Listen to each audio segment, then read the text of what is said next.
I flew a girl out to Bali to stay with me for the 2 weeks that I'm here. Now, I'd been seeing this girl for a few months in Bangkok. She's American, and I really liked her. We started seeing each other casually. I say casually quite reluctantly because I don't think either of us are really the casual type. But the reason I say casually is because I think realistically we both knew that the logistics of our situation was a bit strange. How long she was going to be staying in Bangkok for had a very big question mark over it. So I think we were quite reluctant to put a label on anything. Either way, a few weeks ago, I was hosting my Academy of Excellence Mastermind, and I saw her the day before I left, which was actually Valentine's Day. And I gave her a bouquet of roses and I said, "I'll miss you, I'll see you in 2 weeks." A few days into my mastermind, she sent me a letter, and the letter basically said that I'm not coming back to Bangkok. And she knew that she was leaving, but she didn't want to tell me because she wanted to just enjoy our time together. I guess she's a bit scared of saying goodbye, which really hurt me deep to my core. But at the time, I didn't really have time to be sad about it because I was hosting my mastermind and I had 12 video editor chads looking to me to bring the good vibes, the good energy, and a lot of learning. The moment I got back from my mastermind, I gave her a call. I hadn't really spoke to her since she sent me the letter, and we talked about it on the phone. And I told her how I felt about it. I really disliked how she deprived me of the ability to say goodbye. That means a lot to me, closing doors. It felt like it was a bit of an open loop for me. So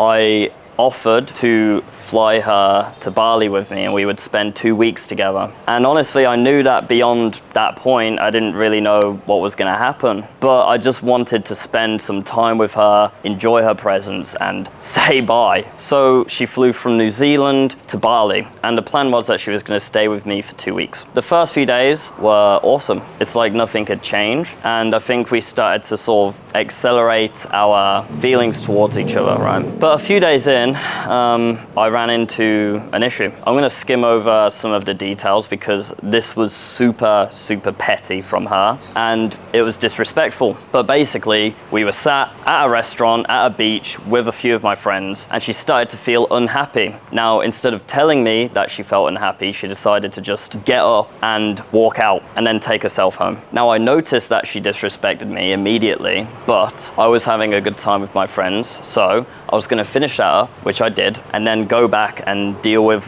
whatever was going on. By the time I got back, which was about 25 minutes after she left, I walked in and she was packing her suitcase, which was a massive shock to me. I didn't understand why. And I asked her to talk to me like an adult, clear communication. What's bothering you? What's going on? Now, the second problem is one, she disrespected me by walking out, especially in front of my friends, which is just an absolute fucking no-go. But now two, she was unwilling to communicate with me about it and tell me why. She was just packing her things and she was gonna leave. I consider myself a very emotionally mature and rational person, but the fact that she was taking such extreme action without even talking to me was another major disrespect. And I did start to get quite frustrated. It's very hard to get me frustrated. I have a very good handle on my emotions, but my God, when someone doesn't want to communicate with me to solve an issue, especially something so ridiculous, that's majorly frustrating for me, especially because I cared for her. I took a few deep breaths outside, I came back in and I said, right, you have one last chance, talk to me like an adult, otherwise I'm gonna grab your suitcase and I'm just gonna throw you out myself. And that's when she finally decided to sit down and talk to me. And long story short, the reason why she was mad at me is because she wanted me to read her mind and to be able to tell that she was unhappy, even though her body language didn't suggest that. She was laughing and having fun with my friends. Not once did she tell me, hey Sam, my social battery's a bit low, I kind of want to just hang out, just me and you, if that's okay. Nothing. She wanted me to read her mind, which just made no sense. So after a 30-minute conversation, we went back inside and I said to her, do you still want to leave? And she was like, I don't know. And I said to her, listen, if you want to leave, that's fine. I don't care. But you need to tell me right now, because if you want to stay, you need to tell me right now that you regret just packing your things and not speaking to me about it like an adult. Otherwise, I can't go forward with you. It's way too disrespectful, and I can't be emotionally vulnerable with a woman who is unwilling to discuss such simple things with me. Once I said that, I gave her an ultimatum. I basically said, apologize or just leave. She finally apologized. She said, yes, okay, I made a mistake. I shouldn't have done that. And then we moved forward. But this really bothered me. This was a massive red flag for me, right? So let's say this is strike one. A few days later, strike two was hit. And honestly, I'm gonna spare you guys the intricate details because it's just honestly very unnecessary. But basically, she looked me in the eyes, she promised me something. It wasn't something significant, but she looked me in the eyes and promised me something, and she went back on her word over the phone. While I was at a social gathering, I was actually at Hamza's villa celebrating his fight victory, and over the phone, basically she went back on her promise, which to me is just, you're done now. Because I've realized that if a woman isn't willing to respect you and to tell you the truth, if her word means nothing, even if it is not that significant, what else is she going to lie about? Then she has nothing to offer you. What was bothering me the most about this is that now this situation started to hijack my mind. It started to bother me to the point where I couldn't actually be present with my friends celebrating Hamza's awesome KO. And I have a zero tolerance policy for things which hijack my mind because I value my mind and my energy so highly. If something is bothering me, I can't focus on my business, my friendships, and my personal growth and self-mastery. So when someone pisses me off like that and it's hijacking my mind, if it's someone I really care about, they have about 24 hours to want to discuss it with me and to resolve it before they're just dead to me, because nothing's worth my brain power beyond 24 hours, honestly. I didn't give her 24 hours because she had already disrespected me a few days before. So instead of allowing it to ruin my night, I decided to get on my bike, drive back to my home, grab her suitcase, and kick her out. I told her I'm not going to see you again because you've disrespected me again and you've lied to me, and that's one of my very important principles, to just not lie ever. And I think she was quite taken aback by this. When I walked through the door, she really didn't expect it. She just expected me to accept her lie, stay at Hamza's villa. And I must admit, I was quite angry when I got through the door, and I regret how I initially acted for about the first 2 minutes of me walking through the door, because I walked in and I literally just said, I'm here to help you pack. And I grabbed her suitcase and fucking threw it outside, which isn't good. That's not me having a handle on my emotions, but I was very frustrated, I was very angry. And the problem is, she just completely refused to admit any sort of fault. It's not my fault that I lied to you. No, I wasn't even lying, which to me is just like such an unadmirable trait. So I was quite annoyed. I threw her stuff outside and then I locked the door and I started walking back to my bike. But then I caught myself in that emotional moment, and I was just like, you know what? I've shared a lot of really nice times and memories with this girl, even though that she's fucked it up now. I don't want to end it on such a negative note. So I walked back. I told her a few things that I'm grateful for her for, and I helped wheel her suitcase to the taxi, and I sent her on her way. And it hurt. It hurt having to do that because I really liked her. She brought a lot of good things into my life. We got along really well. She was really pretty. She was very spiritual. I seem to attract a type in women. They're fucking witches in a great way. They manifest many good things into my life, and I really appreciate that about women. And she was one of those. When I slept next to her, I would dream about money in my bank account, which is awesome. And I'm almost certain that she had a part in that, because I barely ever dream.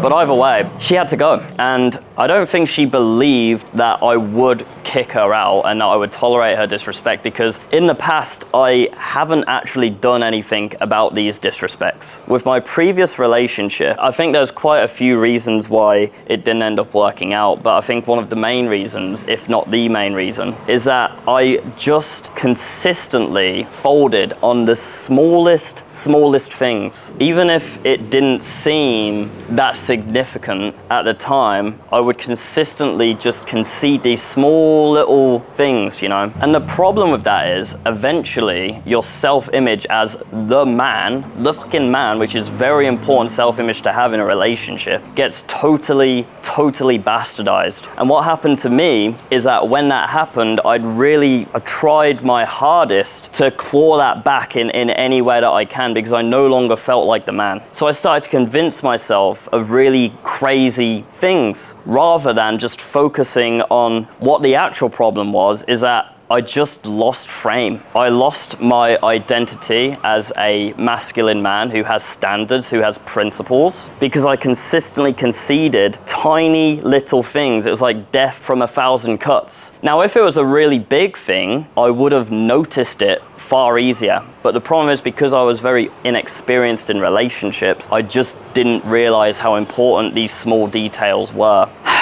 Because I put up with all of that in my last relationship, I don't think this girl, who I'm talking about in this video, sensed the aura on me that I was willing to do something drastic about it and just say bye. The thing is now that I've done that, now that I've painfully kicked a girl out of my life who I actually really liked, I now feel a new sense of aura where I'm carrying myself with like a high standard. And women are incredible at picking up on these small subconscious details. The next woman who enters my life will sense on me that I am willing to kick a girl out who disrespects me. And that's fucking huge. And the thing is, I still loved these girls. Like, I love my ex in a different way. I love her because it wasn't even her fault that we broke up. I take full responsibility over why it didn't work. And she's really sweet and I miss her very much. But we couldn't ever get back together because of the amount of disrespect and like bullshit that I put up with. I still love this girl who I just had to kick out, once again in just a different way, even though she wronged me and she behaved in a really,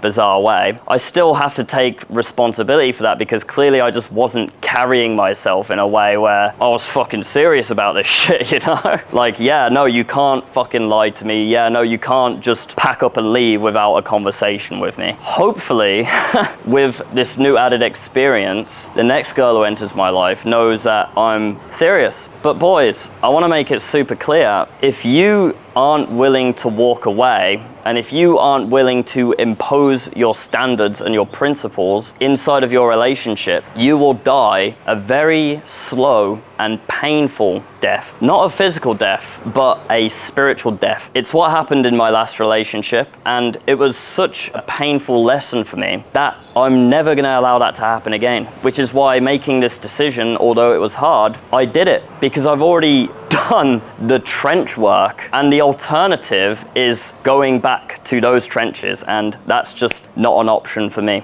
I know who I am, I know what I stand for, I know what I deserve, and if a woman, even if I love her, cannot respect that, then she has to go. And then at least she can walk away respecting me for having standards rather than just letting it slip. I feel much more empowered in terms of how I'm navigating my relationships now that I have been through what I've been through with women. I've learned so much about relationships in the last 9 to 12 months, and I've learned that through absolutely catastrophic mistakes. So hopefully you can take something away from this video so you can avoid just some of the pain which I've went through to learn these lessons. I seem to like to learn lessons the hard way, and that's totally fine by me because I do my best work in the trenches. So you can throw me back there as many times as you want. I will alchemize that pain and I will come out a stronger man. Ooh, fucking rah. Boys, if you want to live a lifestyle of total financial, location, and creative freedom, you can join over 600 of my students inside of my Academy of Excellence. There, I'll teach you how to make money online through video editing excellence. It's a pathway I carved to make over $12,000 a month video editing, and it's a blueprint which my students are using now to live in beautiful villas like this in Bali. It is fucking real. And the best part, it is achievable for absolutely anyone who is willing to follow the path diligently. If you're an absolute fucking bad man and you want to join a tribe of video editing Donnies, click the first link in the description right now. I hope you learned something from this, boys. Click that link right now. Take care.